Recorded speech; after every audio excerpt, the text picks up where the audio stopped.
Gas के झंझटों से दूर आपका अपना relax zone. Sale city, a gift to Ranchi.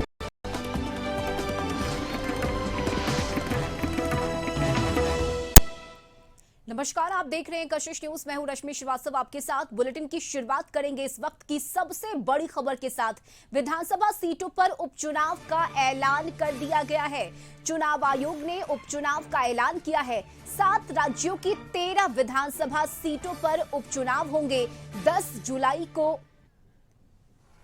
ये उपचुनाव होंगे और 13 विधानसभा सीटों पर मतदान करवाई जाएगी। बिहार की रुपौली सीट पर चुनाव होना है। बीमा भारती के इस्तीफे के बाद ये सीट खाली हुई है, तो 13 जुलाई को उपचुनाव के नतीजे सामने आएंगे। ये बड़ी खबर आपको बता रहे हैं।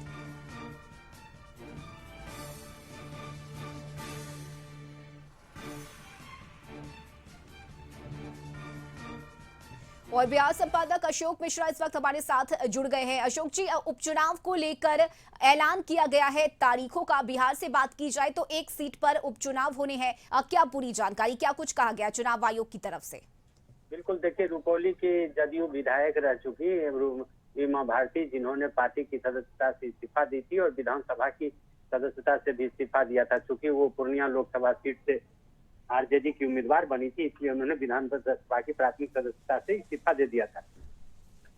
अब उस सीट पर उपचुनाव होना है। हालांकि अब जो लोकसभा के चुनाव हुए हैं, उस चुनाव में कई सीटें खाली हुई हैं विधानसभा की। जैसे जीतन राम मांझी की सीट खाली हुई है, सुधाकर सिंह की सीट खाली हुई है, सुरेंद्र यादव की सीट खाली हुई है।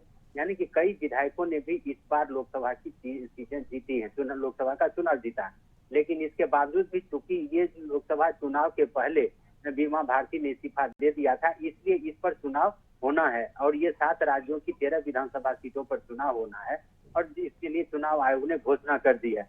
क्योंकि चुनाव आयोग ने जो लोकसभा चुनाव संपन्न होने के बाद अब जो उपचुनाव समूचे देश में बचे हैं उसकी घोषणा की है और 10 जुलाई को इस पर मतदान होंगे। यानी कि घोषणा के बाद ही अब नोटिफिकेशन जारी हो गया है और नामांकन की प्रक्रिया भी अब शुरू हो जाएगी। तो रुपौली बीमा भारती के इस्तीफे से ये सीट खाली हुई है।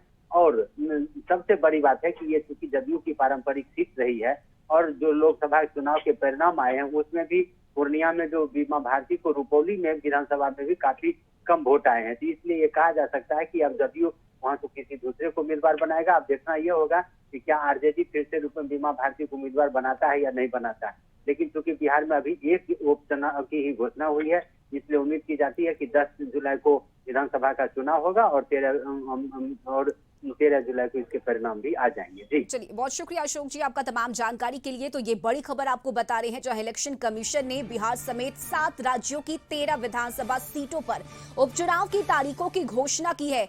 चुनाव आयोग द्वारा जारी की गई सूचना के मुताबिक 13 सीटों पर 10 जुलाई को मतदान होगा। साथ ही 13 जुलाई को नतीजे सामने आएंगे। 10 जुलाई को बिहार की 1, बंगाल की 4, तमिलनाडु की 1, मध्य प्रदेश की 1, उत्तराखंड की 2, पंजाब की 1, हिमाचल की 3 सीटों पर मतदान होगा। चुनाव आयोग के मुताबिक इन सीटों पर नोटिफिकेशन 14 जून को जारी होगा और नामांकन की आखिरी तारीख 21 जून होगी। नामांकन की स्क्रूटनी 24 जून को होगी और नामांकन वापस लेने की आखिरी तारीख 26 जून तय की गई है।